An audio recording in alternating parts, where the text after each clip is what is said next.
कैसे हैं आप सभी।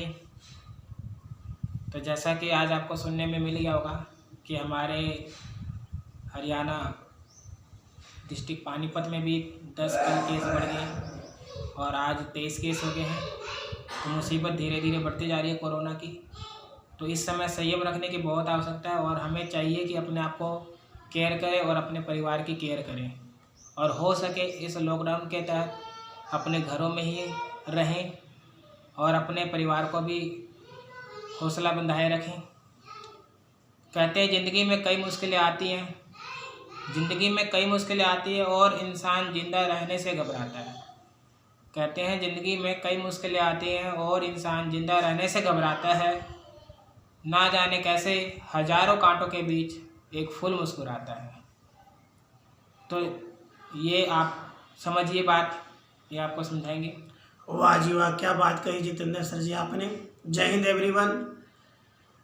जैसा कि आपको सर जी ने बताया, केवल और केवल पानीपत ही नहीं, हरियाणा के लगभग सभी जिलों के यही हालात है, भारत के हर राज्य के यही हालात है और केवल भारत ही नहीं पूरे विश्व के यही हालात है कि इस समय धैर्य रखना है, हिम्मत रखना है अपने लिए, अपने परिवार के लिए, अपने समाज के लिए, अपने राज्य के लिए, अपने देश के लिए।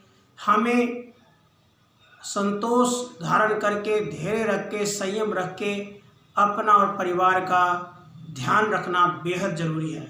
और जैसा कि आपको सर जी ने बताया, ज़िंदगी में बहुत मुश्किलें आती हैं। नाम ही है ज़िंदगी का संघर्ष, संघर्ष ही ज़िंदगी है। जैसे अनेकों कांटों के बीच में फूल रहकर भी मुस्कुराता, वैसे ही हम अपने इस जीवन में चारों तरफ संघर्ष से घिरे रहते हैं। चारों तरफ मुश्किलों का एक बंधन होता है। अब आप ही देख लीजिए 2020 में, जब से हमने 2020 में हमने चरण रखा है, अपने आप को देखा है, तब से मुश्किलों की बरसात हुई है। लेकिन जैसे हजारों कांटों के बीच में रहकर भी फूल मुस्कुराता है, साथियों हमें भी मुस्कुराना है, हमें भी हिम्मत रखना है और अपने साथ साथ अपने परिवार को आगे बढ़ाना है। याद रखिए, जब अंधकार चारों तरफ छा जाता है तो सूरज की एक छोटी सी किरण उस अंधियारे का नाश करने के लिए सक्षम होती है। ऐसे ही चाहे कितना ही अंधकार आ जाए, कितनी ही मुश्किलें आ जाए, उम्मीद की एक किरण कि सब ठीक होगा, प्रेम की एक आशा जो हमें आपस में मिलकर, मिल बांटकर जीवन जीने की सलाह देती है। यह उम्मीद बांधे रखिए, संयम बनाए रखिए, प्रेम के साथ रहिए और भगवान का और अपने परिवार का नाम चिंतन करते रहिए, अपने परिवार के साथ मिल के रहिए। यही एक आज की ज़रूरत है और मुझे विश्वास है कि आप जैसे कांटों के बीच में फूल मुस्कुराता है, ऐसे आप भी मुश्किलों के बीच में अवश्य मुस्कुराओगे। क्या कहना है सर जी? बिल्कुल, आज की परिस्थिति के अनुसार हमें अपने आप को भी मोटिवेट रखना है और दूसरों को भी ढांढस बंधाना है। जितना हो सके अपने परिवार के साथ समय बिताइए और उनको भी ढांढस बंधाइए। कोई बात नहीं, घड़ी दुख की है, मगर क्या करें, इस दुख की घड़ी को भी बिताना है हमें और हंस खेल कर मुस्कुरा के बिताएं तो ज़्यादा बढ़िया है। क्योंकि समय जैसे हम चाहें अपनी सोच के अकॉर्डिंग है। हम यदि पॉजिटिविटी के साथ बढ़ते हैं आगे तो और हमारा ये जो समय है वो आसानी तरीके से बीत जाता है और फिर इस दुख का भी समाधान हो जाता है। इसलिए हमें कहते हैं, एक बहुत छोटी सी पंक्ति है कि नज़र को बदलो तो नज़ारे बदल जाते हैं, नज़र को बदलो तो नज़ारे बदल जाते हैं और सोच को बदलो तो सितारे बदल जाते हैं। नज़र को बदलो तो नज़ारे बदल जाते हैं, सोच को बदलो तो सितारे बदल जाते हैं। कश्तियाँ बदलने की ज़रूरत नहीं होती दोस्तों, कश्तियाँ बदलने की ज़रूरत नहीं होती। दिशा तो बदलो, दिशा तो बदलो, किनारे खुद ब खुद बदल जाते हैं। तो इस समय हमें चाहिए कि अपने आप को मोटिवेट रखें और अपने साथियों को भी, अपने पड़ोसियों को भी, अपने परिवार को भी, जितने भी आपके साथ जुड़े हुए साथी हैं उनके साथ भी मोटिवेट रहें और उनकी भी ढांढस बंधाएं, पॉजिटिविटी के साथ आगे बढ़ें। बिल्कुल सही कहा सर जी आपने, बिल्कुल सही कहा। इस समय हमें अपने सोच की दिशा को बदलना है। जैसा कि अभी आपने कहा कि सितारे बदल जाते हैं, अगर हम सोच बदले तो क्या नहीं प्राप्त कर सकते। एक समय था जब चारों तरफ खुशियां होती थी, हम जो चाहते थे वो कर सकते थे, जहां जाना चाहे वहां जा सकते थे। लेकिन आज की परिस्थिति में हमें घर पे रह के कुछ ऐसा इनोवेटिव आइडिया लगाना है, एक ऐसी सोच बनानी है जिससे हम अपने लिए और समाज के लिए और देश के लिए कुछ कर सकें। जैसे आज आपने सुना कि कोरोना वॉरियर्स के लिए हमारी एयरफोर्स, जल सेना, थल सेना, वायु सेना सभी ने किस तरह से सम्मान दिया। यहाँ भी तो सोच है, क्या उनको टेंशन नहीं है? क्या उनको भी टेंशन है? बहुत ज़्यादा टेंशन है। लेकिन उनकी सोच है कि अपने लिए नहीं, समाज के लिए जीना है। अपने लिए दोस्तों तो सभी जीते हैं, अपने लिए तो सभी जीते हैं, लेकिन जो समाज के लिए जीता है, जो दूसरों के लिए जीता है, जो देश के लिए जीता है, वही सबसे बड़ा होता है। और आपने सुना भी है कि फौजी की एक चाहत होती है कि बाकी तो लोग मरते हैं, जीवन जीते हैं, मरते हैं, जीवन जीते हैं, मरते हैं, लेकिन फौजी शान से कहता है हम मरते हैं तो हमारे तिरंगे की जो धार है, तिरंगा है, वो हमारी शान बन जाता है। तो कहने का तात्पर्य है हमें देश के लिए कुछ करके दिखाना है, अपनी दिशा, सोच की दिशा को बदलना है, ताकि हम अपने लिए, समाज के लिए और देश के लिए कुछ कर सकें और अपने साथ साथ समाज को एक मार्गदर्शन दिखा सके, कुछ ऐसा करके दिखा सके ताकि हम दूसरों के लिए प्रेरणा के स्रोत बन जाए।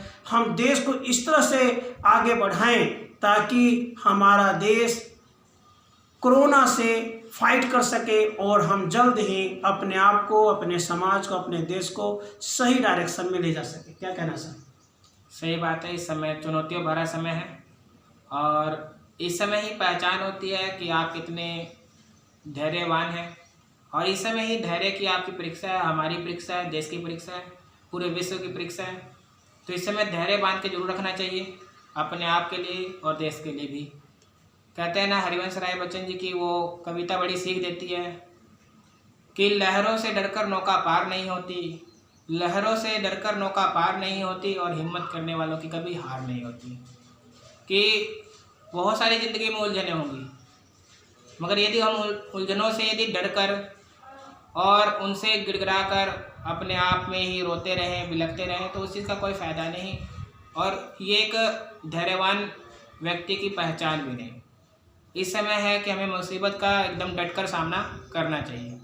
जैसे हरिवंश जी बच्चन ने कहा है कि नन्ही चींटी जब दाना लेकर चलती है और चढ़ती दीवारों पर 100 बार फिसलती है, फिर भी उसके मन का जो विश्वास है, रगों में सांस भरता है, और चढ़कर गिरना, गिरकर चढ़ना कितना अखरता है, आखिर उसकी मेहनत बेकार नहीं जाती, क्योंकि कोशिश करने वालों की हार नहीं होती। आपने देखा होगा अक्सर कि जब चींटियाँ दाना लेकर चलती है तो उनके वजन से वो 10 गुना वजन, 100 गुना वजन लेकर चलती है, और बार बार प्रयासरत होती है, दीवारों पर चढ़ती है, फिसलती है, चलती है, फिसलती है, और आखिर में वो अपनी इस प्रयास को कंटिन्यू करती रहती है, और अपने इस प्रयास में वो फिर सफल भी हो जाती है।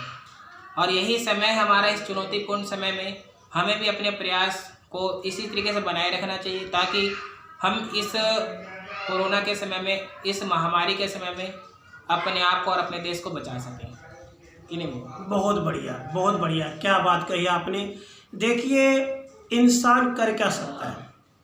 आज की मुसीबत की घड़ी हो, चाहे कोई भी मुसीबत की घड़ी हो, हमेशा प्रयास तो करना ही पड़ता है। आप महाभारत का वो दृश्य याद कीजिए, अभिमन्यु चारों तरफ से महारथियों से घिर गया था, उसका रथ भी टूट गया था, उसके धनुष बाण को भी काट दिया गया था, उसके पास तलवार भी नहीं बची थी, उसके कोई अस्त्र शस्त्र नहीं बचा था। अब आप सोचिए, उस संकट की घड़ी में जब वो चारों तरफ से घिर गया, उसके पास कोई भी हथियार नहीं बचा था, मृत्यु सामने निश्चित थी, लेकिन फिर भी क्या अभिमन्यु ने हिम्मत तोड़ा? नहीं। उन्होंने हिम्मत रखा, अपने रथ का एक पहिया लेकर दुश्मनों पर, विपक्षी दुश्मनों पर टूट पड़ा, और जब तक थी सांस तब तक लड़ता रहा। वही हिम्मत हमें दिखानी है। हमें चाहे कितनी मुश्किल परिस्थितियाँ क्यों ना आ जाए, हमें हिम्मत नहीं छोड़ना। हमें अभिमन्यु के समान अपने आप को निडर बनाना है। हमें हर परिस्थिति से झगड़ने के लिए, लड़ने के लिए तैयार रहना है, तभी हम आगे बढ़ सकेंगे। अभिनंदन का याद करो। सही बात है। अभिनंदन जी के पास जो फाइटर विमान था वो बहुत ही लोअर दर्जे का था, और सामने पाकिस्तान से जो आया था जो विपक्षी, वो बहुत ही अव्वल दर्जे का था टेक्निकली। और कहते हैं कि उस समय जब चारों तरफ से दुश्मनों ने हमारे ऊपर अटैक किया, अभिनंदन जी की जो हिम्मत थी, और उन्होंने विवेक से, हिम्मत से, जोश से और भारतीयता की भावना दिखाते हुए दुश्मनों के दांत खट्टे कर दिए, और आखिरकार पाकिस्तान को पीछे हटना पड़ा। और ये भी तो देखिए कि जब वो पाकिस्तान की सीमा में दुर्भाग्यवश गिर गए और चारों तरफ से पाकिस्तानों की सेना ने उनको घेर लिया और वहाँ लोगों ने पकड़ लिया, तो भी उन्होंने हिंदुस्तानियत दिखाई, एक भारतीयता दिखाई, और ये दिखाया कि एक अकेला हिंदुस्तानी पूरे पाकिस्तानियों पर भारी पड़ सकता है। और आपने देखा कि अभिनंदन जी की उस वीरता को सलाम करते हुए आखिरकार पाकिस्तान को अपने घुटने टेकने पड़े और उन्हें भारत को वापस करना पड़ा।